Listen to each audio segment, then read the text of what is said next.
Happy that you're here for this online seminar of the Research Committee of Legislative Specialists. We have organized a few of those, and as I mentioned before, the technology that we have all started to use and has become so available during the COVID time has somehow stuck with us, and we're using this for these 1-hour events on timely topics, talking to experts on respective parliaments around the globe. And we're very happy to have today with us Jong-in Yoon from Korea, and she's going to talk about the role of the Korean parliament against emergency power abuse in the recent and probably still ongoing political struggle in Korea. This meeting is recorded, and we will make it available online later. So if you do not want yourself seen in that online version, please do switch off your camera or even remove your name if you have any concerns. But that is, I think, what I wanted to say up front. And I'm happy that so many of you joined me. And now let me introduce Jong-in Yoon. She is an expert on constitutional law and politics, on comparative constitutional law and legislative studies. As a research professor, she's affiliated with the Law Party Research Center at Korea University in South Korea. And she's also a distinguished research fellow and in constitutional studies at the University of Texas in Austin. She serves as the South Korea chapter co-chair for the International Society of Public Law and as an editor for the international journal, The Theory and Practice of Legislation, and also for the journal Legislation and Policy Studies, which is published by the Korean Parliament. On top of that, she has also been the expert on Korea in our ongoing research project about parliaments in the pandemic, and has provided us a lot of information of what was going on with the Korean Parliament. Without further ado, I will hand over the floor to you. Thank you very much. We have agreed that we will hear a introductory presentation that is telling us about the general situation, but also the particular political crisis situation. The presentation will be around 20-25 minutes. And then afterwards, we can get into question and answers. So if you have questions, please note them, and then we will collect them afterwards. So Jong-in, the floor is yours. Yeah. Thank you very much for having me, Sven. I'm very pleased to be invited to the RCLS online seminar to bring a very topical events and issues in South Korea now, which has great significance impact in terms of politics as well as constitutional democracy of South Korea and beyond. As Sven mentioned, I'm connected to RCLS group through the PIP project, Parliament in Pandemic project, but I was too far away from Europe to participate in each of in-person meetings so far. However, there will be a World Congress in July this year here in Seoul, Korea. So I'm very looking forward to seeing many of you and colleagues as scholars in the Congress. In that regard, I have something to say to those who will be visiting Korea this year soon. When martial law was imposed in South Korea 3 months ago, there must have been quite a lot of people who were worried that Korea turned into a very dangerous state. And now, even the fierce protest appeared in several media, international media. You may be worried about what is happening there. So I would like to say that Seoul is still very safe for visitors. Or unexpectedly, or fortunately or unfortunately, Seoul might have become a more plausible place to discuss the main theme of this year's World Congress. The title is Resisting Autocratization in Polarized Societies. Here are 5 items on our agendas to talk about today. Uh, First of all, as a background for today's topic, Korean Parliament against emergency power views, I will briefly explain the political system of South Korea, which is a presidential democracy.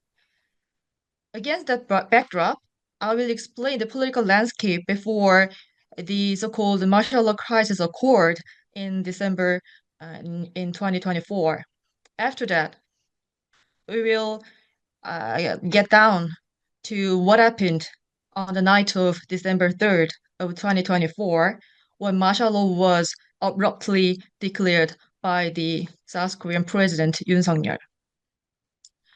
Then we will look at how the Korean National Assembly, the Parliament of Korea, the National Assembly worked and responded to this triggered emergency and the subsequent process to deal with it. This might be the points that all the participants in this seminar are most curious about. Lastly, in light of the implications and impact of this event and developments on South Korea's democracy, I will evaluate, analyze the role of the parliament that responded effectively to the crisis which was created by the government, say the president.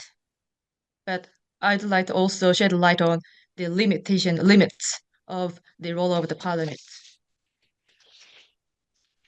First of all, I'd like to briefly introduce the Korean political system. South Korea is a presidential democracy.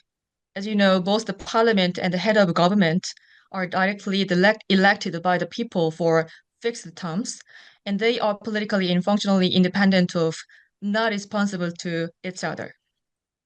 As for the National Assembly, it is the parliament of South Korea, a single chamber legislature of 300 members. Every 4 years, members of the National Assembly are elected through a national election.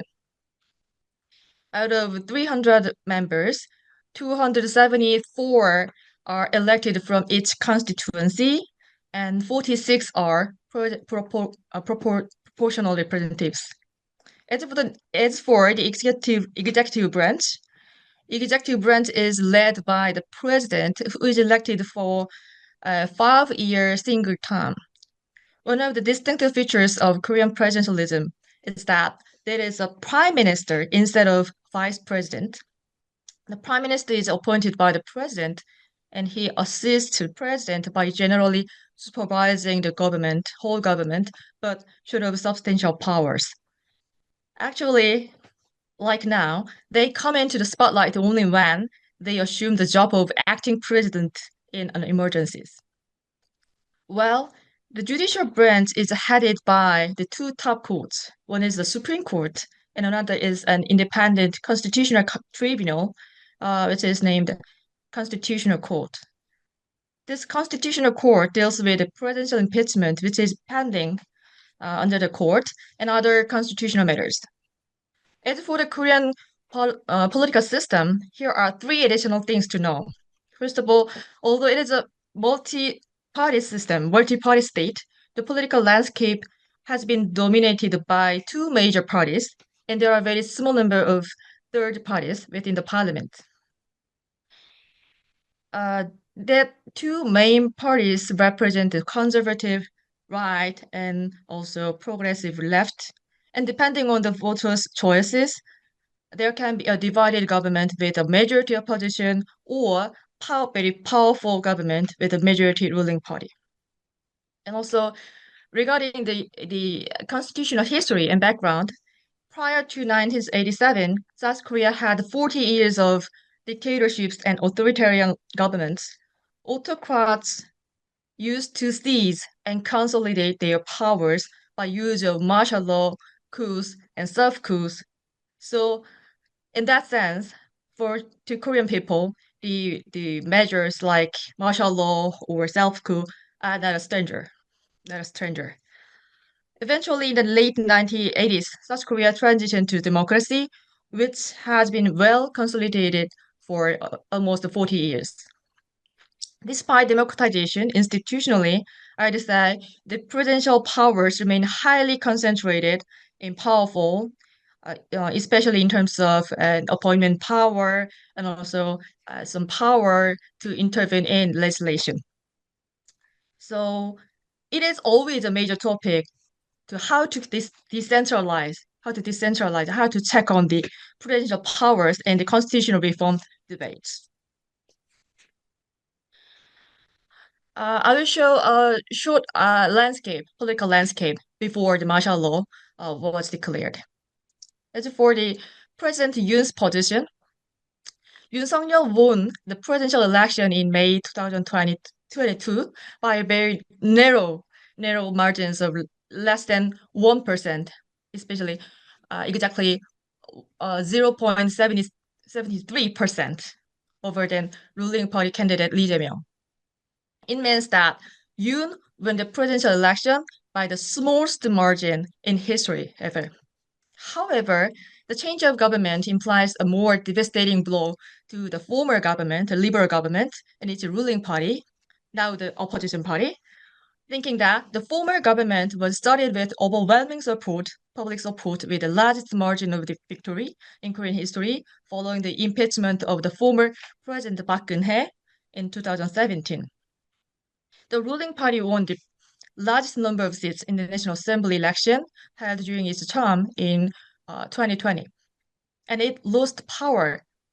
Nevertheless, it lost power in only 5 years to candidate with no political experience, which is Yoon Suk-yeol, from a party that exactly produced an impeached president. Then you might be wondering why voters choose Yoon, and why did Yoon win in the election in 2022? Yoon had spent most of his career as a prosecutor, having served as a prosecutor general in the former government, but had no experience in politics. Political polarization became severe during the end of the former government, and the opposing candidate Lee Jae-myung was suspected of being involved in some kind of corruption cases. So centrist voters and Democratic Party supporters were very disappointed with the political establishment then, and instead expected Yoon to be a relatively honest and better candidate than Lee Jae-myung. But now, what happened? As for the parliament, the 22nd National Assembly election in April 2024 resulted in the first opposition party winning a majority of seats and larger opposition than before.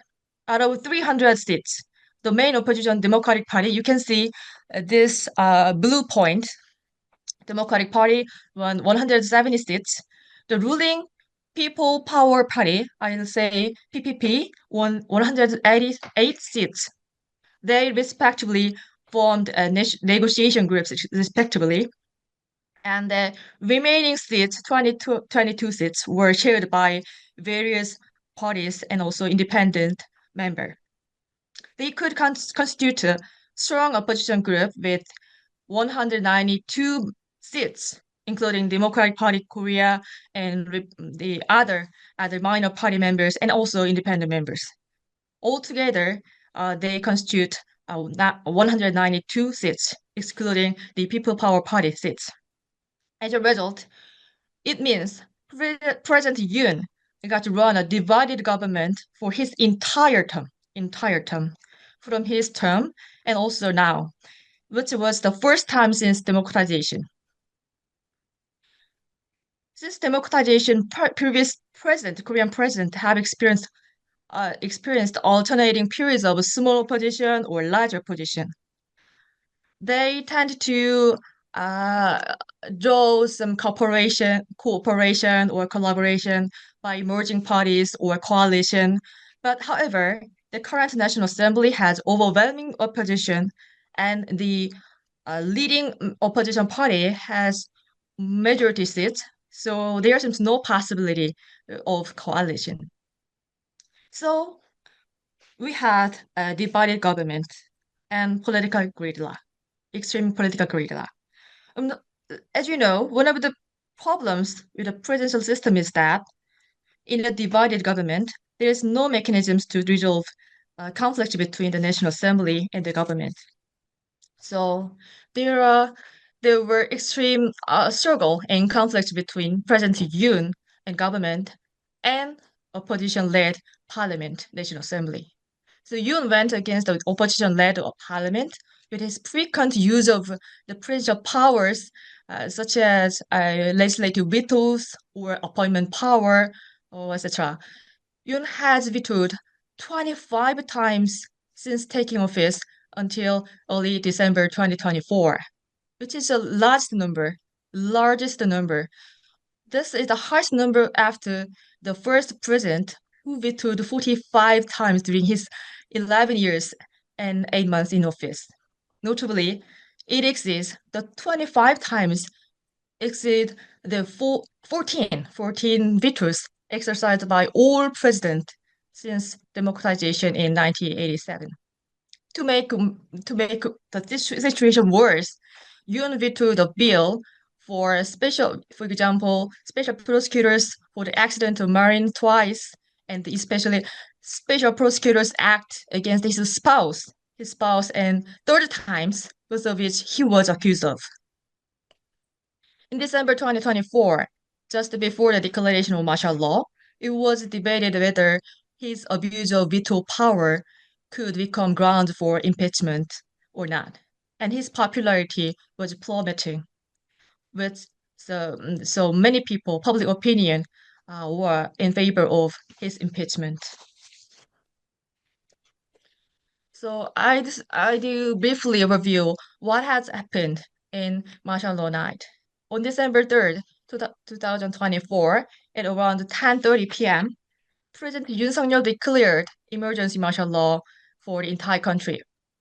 It shocked whole country because the use of martial law was only conceivable in wartime, according to the Korean Constitution. But it was just a peaceful night. What made us more embarrassed was that the message delivered by the president as a background of imposing martial law. He referred to the current political gridlock as a background between government and opposition-led National Assembly as an emergency crisis. He called it emergency crisis, insisting that anti-state North Korean forces behind the opposition parties seemed to overthrow the regime and country, so martial law was inevitable to save the country. It was a clear deviation from the circumstances under which the South Korean constitution allowed martial law to be used. Alongside the martial law declaration, Proclamation Decree number 1 was issued, becoming effective soon, to prohibit all the activities of the National Assembly, local councils, and political parties, and all public gatherings. Immediately, police got to control access to National Assembly, and martial law forces began arriving at the night at the National Assembly and the National Election Commission. These are key institutions that cannot be controlled through martial law powers or martial law forces under the Constitution or law. Let's get back to the scene of night of martial law. Article 77 of the Korean Constitution. You can see this article. Korean Constitution grants the president the power to declare martial law in times of war or similar emergencies, and requires him to notify the National Assembly without delay and to lift martial law immediately if the National Assembly demands it by majority vote. Later, evidence and testimonies of those involved in martial law revealed that the president kept calling the soldiers dispatched to National Assembly and instructed them to close the National Assembly and arrest and remove all the lawmakers from the building. Furthermore, the president ordered the soldiers to arrest the lawmakers, especially Speaker of National Assembly and the leaders of ruling and also opposition parties. He also ordered preparations to set up an emergency legislative body to replace the current National Assembly, which was shocking. Overall, martial law was a self-coup that was based on the abuse of emergency martial law power and military power.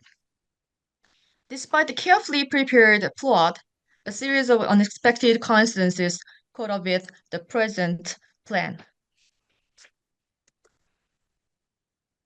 Firstly, as soon as the declaration of martial law, hundreds of citizens marched to the National Assembly, confronting the police and soldiers and trying to help lawmakers enter the building. Second, 190 lawmakers gathered at the National Assembly in the middle of the night to vote to lift martial law at around 1 a.m. Third, the helicopters carrying the martial law troops arrived at the National Assembly very late due to unexpected circumstances and environments. And the soldiers who had been sent to the National Assembly without knowing what they had to do were very panicked and somewhat hesitant to aggressively move against the people, civilians, instead of enemies. At around 1 a.m., when martial law forces broke the windows of the National Assembly building and nearly reached the plenary room, at the same time, 190 lawmakers voted unanimously to lift martial law. So, a few hours later, around 4:30 a.m., finally the president returned on TV to announce the lifting of martial law.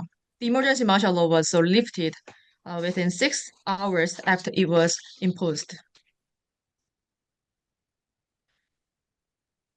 So I'd like to show what the Korean parliament, responded against this abrupt and unexpected declaration of martial law by the president.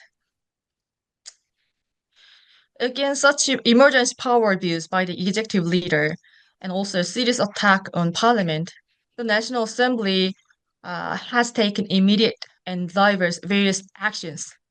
They are mostly done by the opposition parties since the ruling party members were just defending the president.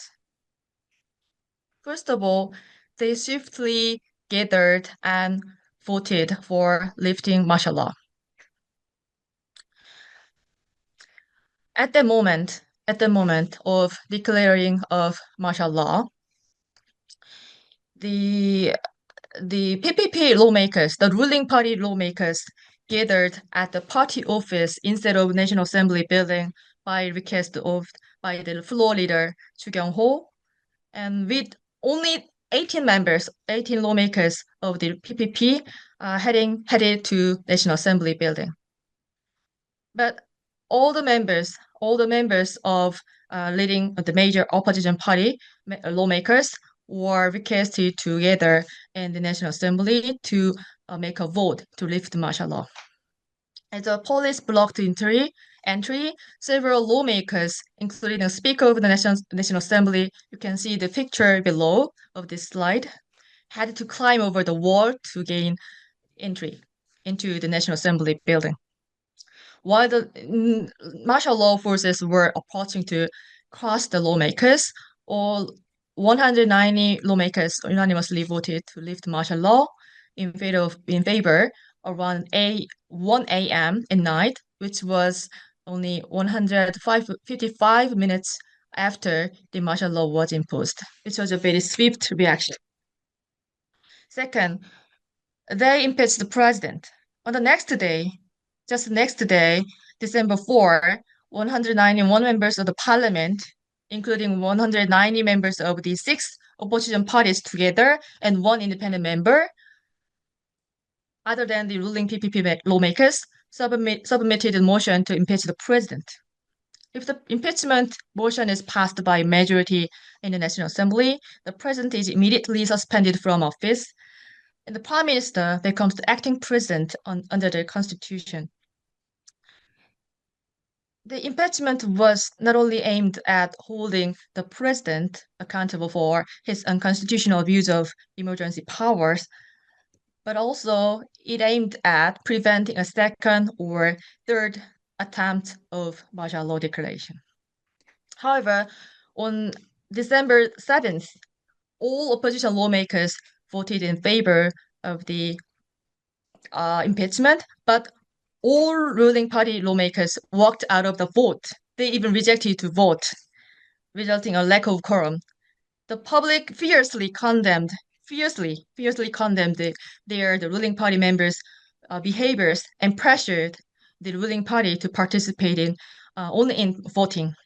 So a few days later, the impeachment motion was again introduced, and 2 days later, on December 14 of 2024, all 300 members attended the vote.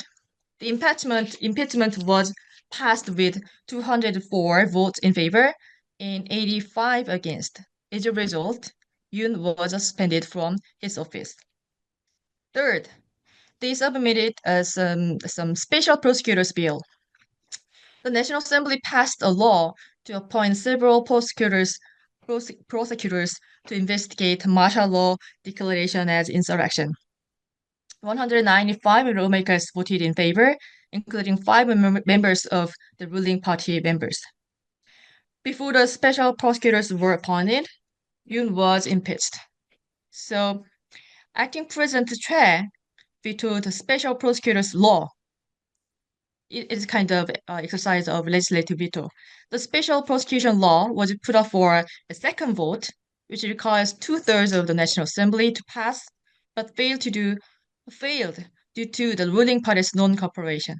In response, opposition lawmakers passed a revised special prosecutor's bill in January, but the acting President Choi again vetoed it, claiming that there was no need for special prosecutor since the President Yoon had already been indicted.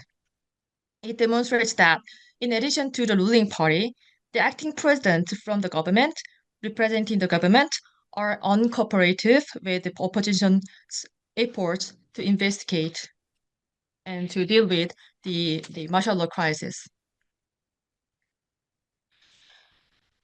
And another attempt in response against the emergency power bills. As I mentioned before, the president was impeached, and the impeachment trial was pending in the Constitutional Court of Korea. But for a long time, 3 seats out of 9 justices were vacant. So the opposition members, the National Assembly had to pass the appointment bill. So they moved quickly to fill the vacancies, 3 vacancies on each bench.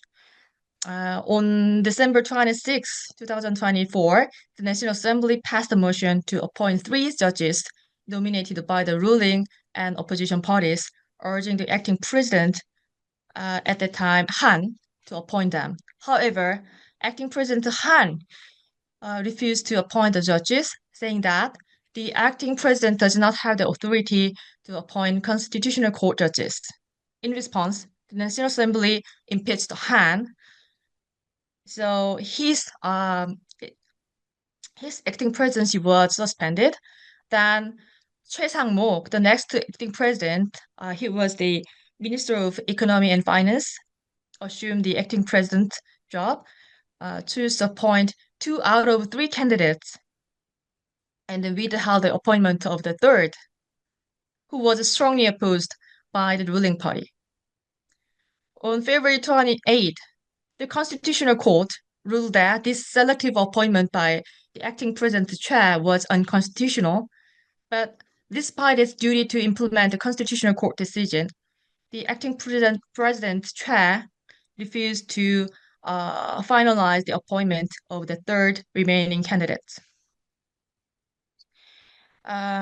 Next, in addition to being accused of participating in illegal martial law, the National Assembly impeached acting President Han Duck-soo.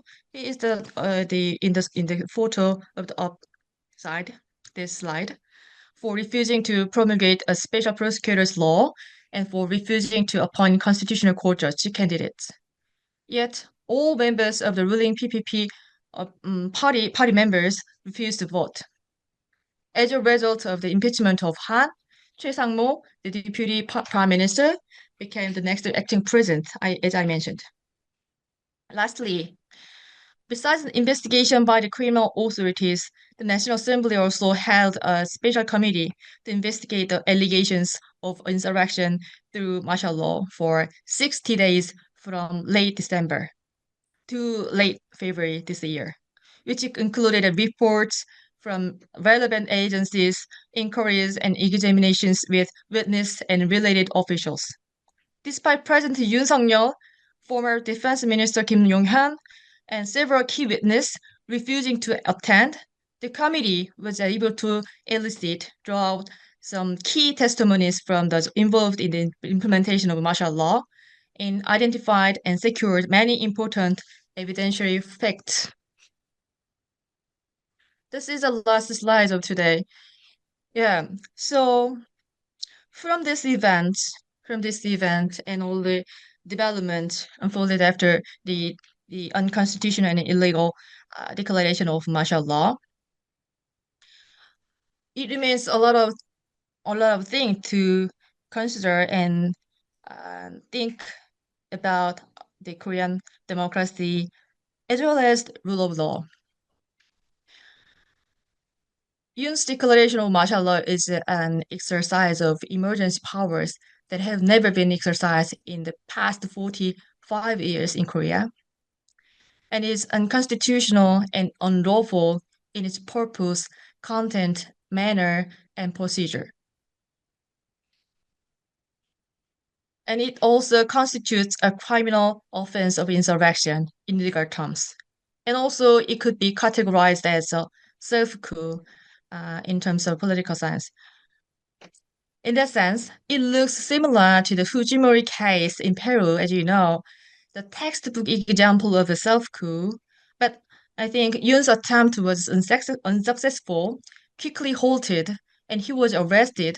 So maybe Castillo's case might be more similar, I'd say. This event caused political and social turmoil in South Korea and also downgraded South Korean democracy from a full democracy to flawed democracy according to 2024 Democracy Index, which is a shame.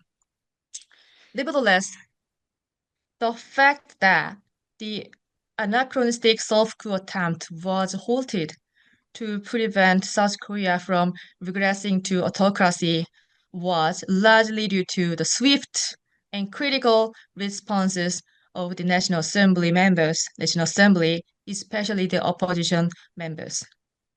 Thanks to lawmakers of opposition parties all together, the National Assembly was able to enforce the self-protection mechanisms embedded in the Korean constitutional system. However, it remains some sort of questions.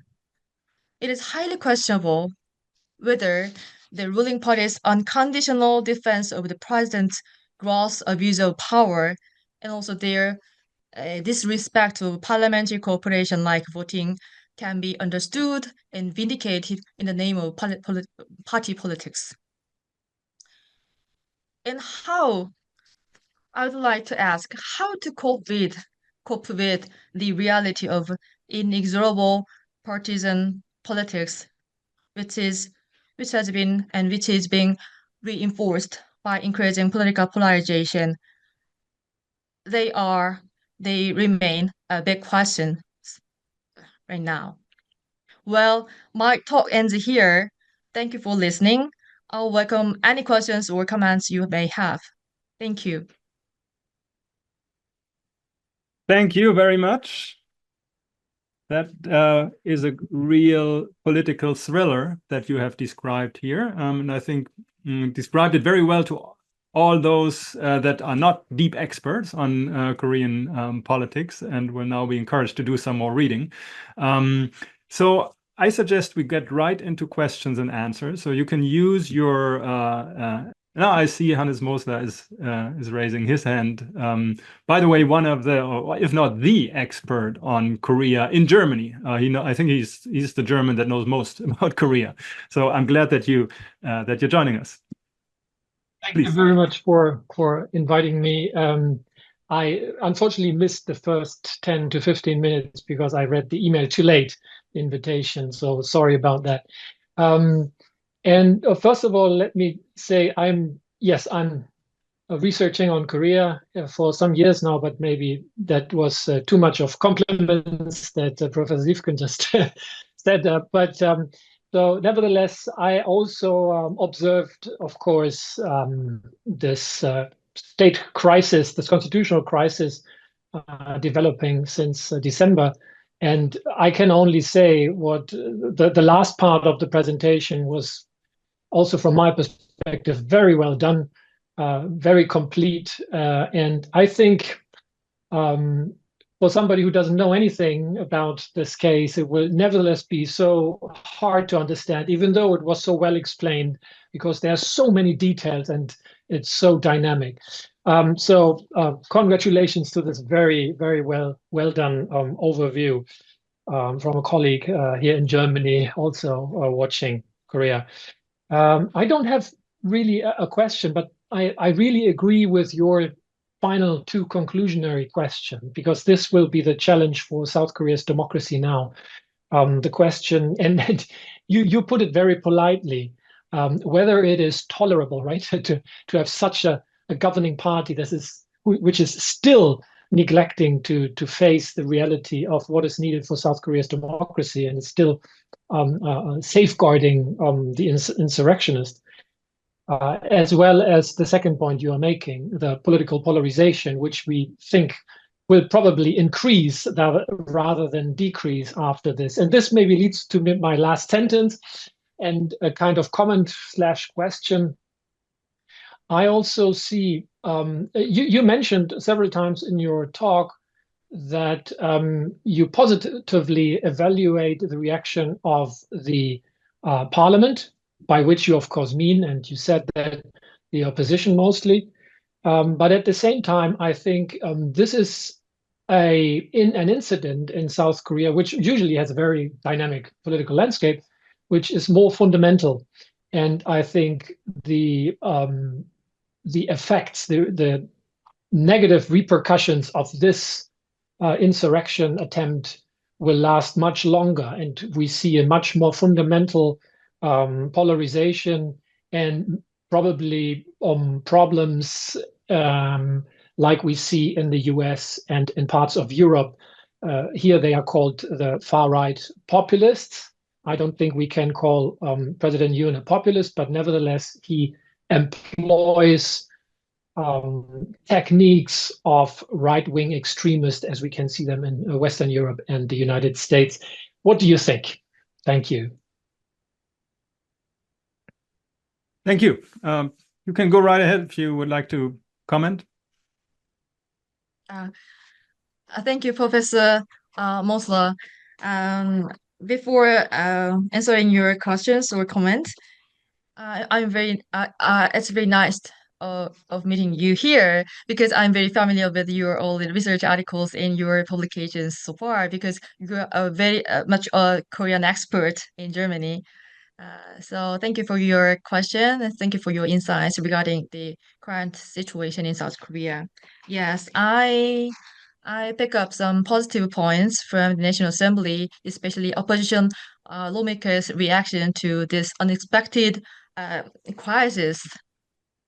But unfortunately, we all are very much worried about the current situation, say political polarization, which was the tremendously triggered and strengthened by enhanced by this situation. Yeah, there are rise of far right parties, far right groups, and antagonistic politics and conflicts, which is so extreme here and there in US, in Europe, in South Korea now. I'm very much worried about it. Yes, I agree with you. There will be much repercussions. Even the impeachment trial or all the criminal investigations, all the proceedings are properly ended. So I think the current the vibes and dynamics of democracy. On the other side, also the autocracies are interdependent each other and across the world. So um, I find some similar patterns and developments here and there in US and Korea. We saw the capital riot in US, but now recently we witnessed the unexpected physical violence in court. It attacked court by the incited by the President Yoon's supporters and their groups. Uh, Especially, yeah, it can have much influence each other. It'll be worse. So, um, we have to discuss. We have to more discuss. We have to think of the solutions or responses, how to mitigate this extreme political conflict to the the increasing patterns of political polarization. I don't know how to deal with it right now. I'm thinking about it. Thank you. Well, the first step is always to properly analyze and understand what's going on. I think that was a great, or is a great help what you have provided here. Let me add one question before I'm giving the floor to Michael Mezzi, and that's about the pushback that you have sketched out. So you said it was basically right away, half an hour later, there were people in the street demonstrating. And then also MPs from the opposition mostly getting into parliament to have their vote recorded against the emergency situation. This role of the public in pushing back against the executive leadership, was this something that came spontaneously? Because it was so fast, it could hardly have been organized, or was the public alert? And it speaks to, of course, the more general question that you mentioned of polarization. So my question is, the public, how does the public see all this? Is this just another turn in the back and forth between politics, or is there more of a centrist perspective really than we seem to see when we look at elections? So, you were asking the reactions or the centrist voters or public's position Yeah. amid this political polarization and also all the fierce reactions from the public. Yeah, there seem to some observers see there are fierce contestation and conflict between similar portions of population representing political parties and polarization. But actually, I think there are some sort of around 20% of very extreme supporters of the kind of far right thoughts or ideals. And I think there are still many of the centrist positions out there. So when the if the Constitutional Court decide to the impeach the oust the president from the office soon, maybe this week or so, then there will be a presidential election. I'm not sure. I'm not sure. I cannot expect the result, but as for now, the silent centrist voters, the people will make a decision to control the excessive exercise of the abuse of the executive power, because the situation is getting worse and worse right now, and even the impeached and the detained president was released yesterday. So people are more and more enraged, angry about the malfunction of the all the criminal proceedings and all the procedures. Um, I think there are many the strong supporters of the opposition parties. There are strong supporters of the ruling parties, the conservative parties, and there are really centrist voters out there. But at the moment, I think the centrist voters are highly likely to incline to the part which could attack on the control, the make warnings to the current the ruling parties or the executive leaders who is still impeached. Mhm. Thank you. Michael Messing. Thank you, and thank you for the talk. It was quite interesting. I too am interested in the comparative dimension here, particularly as it relates to the classic role of legislatures, the relationship between legislatures and executives. You know, John Stuart Mill told us the appropriate function of the legislature was to watch and control the executive, and we have over generations of studies argued or hoped that the legislature would protect constitutional systems from being eroded by executive power.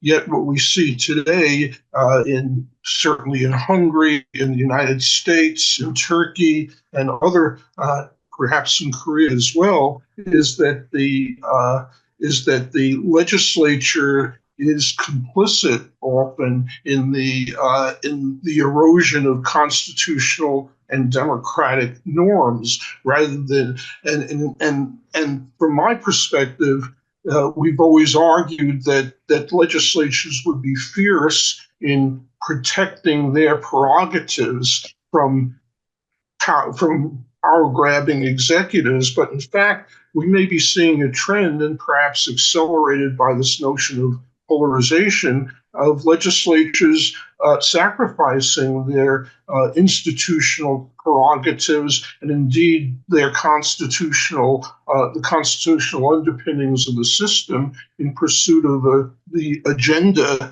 of the party that they're with, and the president who represents that party. So I'm interested in perhaps your response to the larger comparative. Are we witnessing a trend here in which legislatures are no longer, as we've always thought, to be the bulwark of democratic procedures and constitutionalism, and rather that's deteriorating, especially in presidential systems like Korea, United States, whether that role of the legislature is declining.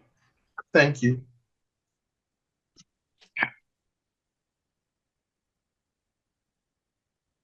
Thank you for your insights and comments. Very good, great comments and insights. Yes, nowadays we are witnessing the dangerous aspect of legislature, contrast to the conventional wisdom, conventional ideas, thoughts. But I still believe that the presidency consists of a sole person.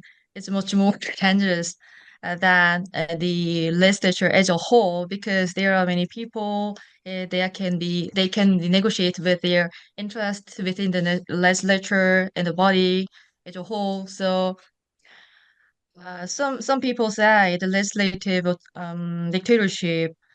It, I know there is a term like that. but I'm still much more worried about the system of presidentialism, because so many eroding democracy has happened in the presidential democracies. So, like in South Korea here now. So, yeah, your comment is very good and very insightful. But I think the presidency, though the position of which consists of only one person, which can be a constitutional dictatorship, which is highly likely to become a constitutional dictatorship, is much more dangerous than the, the body of legislature. We have two more questions that are here in the chat. I will read them out, and then maybe you can comment. One is from Eden Tedes, who is in the library and can't unmute herself. Otherwise, we would all get into trouble here. The question is, what broader implication does the Korean Parliament's handling of this crisis have for global democratic governance? Could you highlight any case studies like the Indian Parliament during the emergency of 1975 or the British Parliament during Brexit that show similar or contrasting approaches to managing executive overreach or emergency powers? And how might these examples inform future legislative strategies in other democracies? I think that final point is the core. So what can we learn from this case and also from other cases? Thank you for asking, Eden. It's a very good question. But apologies for not having much information about Indian Parliament's reaction during the emergency. I'm not familiar with the case, so I'd like to look into it and get back to you when, and yeah. And yeah, would you like to comment on this final questions, how what we can learn for future legislative strategies in dealing with crisis situations? Because we've mentioned quite a few parliaments that are under stress now, and we've seen this in the COVID pandemic too. We have had this situation where through different ways there was actually pushback in some parliaments against executive overreach, but in others it did not happen. And so what can parliaments learn? How do they deal with it? And I think if I may just bring in 2 points that I take from your presentation that I think are really important. And one is this connection to the public here, to public perception and public engagement in that situation. And the other, of course, is Michael was just talking about the role of parliament or legislatures, which we have so often in the past seen in this old perspective of there's the parliament and there's the executive, or the legislature and the executive as a uniform entity. But of course, as you show here, and we all know from parliamentary studies, there's this separation inside parliament between the majority and the opposition. And also in the Korean case, it was the opposition that was pushing back and the majority that was supporting it. So maybe our thinking has to go in a direction that takes that much more into account and look at opposition rights, opposition powers, rather than legislative or parliamentary powers on the one hand. And the second, this resonance with the public and the need to make things visible and create public attention also by MPs. Any thoughts, Jong-in? Much agreed. Very good points. Connection with the public perception and public, and let their work show to the public, and they can draw out the public understanding and support from the public, and also it can enhance the public understanding of the politics and what politicians and what legislators and what executive branches, all the state functions are doing well, then the public can make a very proper and very fit reactions to politics. Then it can make a better democracy as a whole. Yeah, it is a very not only the legislative function, the parliamentary control, both are very critical pillars of the legislative functions. Altogether, I think they have to be enhanced, even in this very critical times, which was attacked by many new phenomena like the far right or the political polarization enhanced by the SNS or YouTube or fake news or many new challenges nowadays. Okay, there's one more question in the chat, which I'm going to read out. And it says, given the fact that the president's decision was extreme and parliament reacted swiftly, do unfolding events show that the president is creating a pathway to weaken parliament in the future?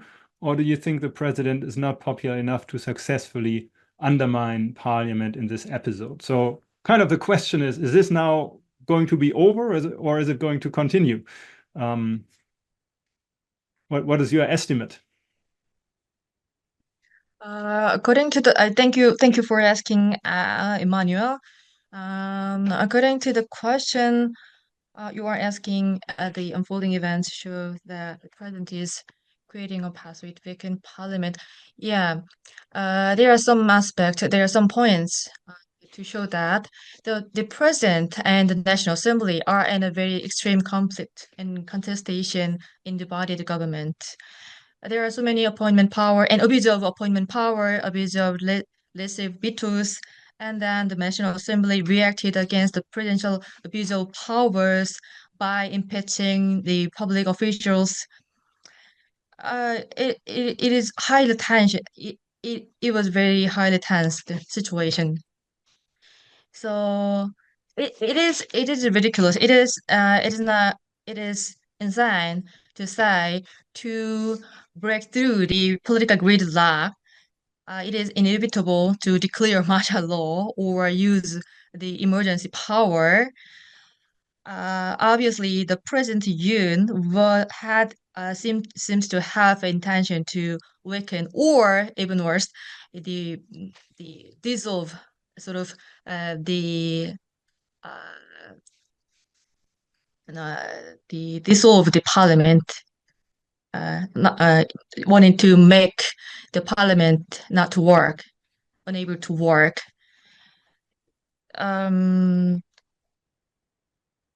So the declaration of martial law and the proclamation had a content to ban all the activities and shut down the National Assembly, also the local assembly. It showed his intention. Your second question is about the president is not popular enough to successfully undermine parliament in. Actually, they are in an extreme contestation. They are in conflicts. But his abuse of power, his abuse of the legislative veto or appointment power was so extreme, so strong, so severe. So before declaration of martial law, his intention to weaken the parliament was not successful. And even after the declaration of martial law and the event of declaration use of martial law, I think if he had such an attempt, such an intention, it wasn't much successful. It wasn't much successful. Now the lawmakers, now the National Assembly, especially including opposition lawmakers, are very actively responding to cope with this situation and solve the problems unfolded after the martial law crisis. So I think the parliament has never become vacant. Okay, thank you very much. And I think we are 1 hour into our talk. It's after 11 in Korea now, and I thank all of you for attending this seminar today. As I said, we are going to post this on YouTube if you want to look, or if you want to look at it again or share it with colleagues. I think it's a very insightful first or second or third look into current Korean politics, and we will follow it more closely. And those of us who are going to Korea for the World Congress of the International Political Science Association will have a much better understanding of what is going on in the country. So I would like to thank you, Jong-in, first of all, for this very good, very interesting presentation, and everybody else for your interest and for your discussion. And I posted the link. If you're not yet a member of the Research Committee of Legislative Specialists, please join us. Membership is free, and that's where you will find people who are interested in parliaments, and not just interested, but doing research on it worldwide. So thanks a lot, and have a good night, afternoon, or day, depending on where you are. Thank you so much. Thank you very much. Thank you very much. Right.